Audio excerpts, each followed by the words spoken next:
মানবতা বিরোধী অপরাধের মামলায় হাজির বর্তমান ও সাবেক ১৫ সেনা কর্মকর্তাকে কারাগারে পাঠানোর নির্দেশ দিয়েছেন ট্রাইব্যুনাল।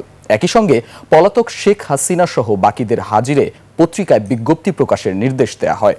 এর আগে সকাল ৭টার পরপরই রাজধানী পুরাতন হাইকোর্ট প্রাঙ্গণে অবস্থিত ট্রাইব্যুনালে সেনা কর্মকর্তাদের আনা হয়। বাংলাদেশ জেল প্রিজন ভ্যানের সবুজ একটি গাড়িতে সেনা কর্মকর্তাদের আনা হয়। তারা সবাই সাধারণ পোশাকে ছিলেন। মানবতা বিরোধী অপরাধের পৃথক ৩ মামলায় সাবেক বর্তমান ২৫ সেনা কর্মকর্তা সহ মোট ৩২ জন আসামি রয়েছে। তাদের মধ্যে ১৫ সেনা কর্মকর্তাকে সেনা হেফাজতে নেওয়া হয়েছিল। ট্রাইব্যুনালে জামিন আবেদন সহ ৩টি আবেদন করেন তারা। এর মধ্যে বিচার চলাকালে ক্যান্টনমেন্টে স্থাপিত সাময়িক কারাগারে রাখার আবেদনও রয়েছে।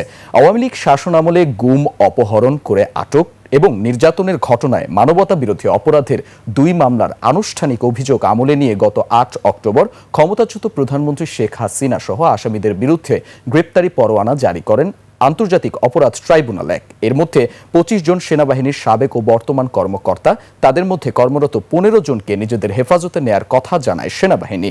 এরপর ঢাকা সেনানিবাসের একটি ভবনকে সাময়িকভাবে কারাগার ঘোষণা করে সরকার।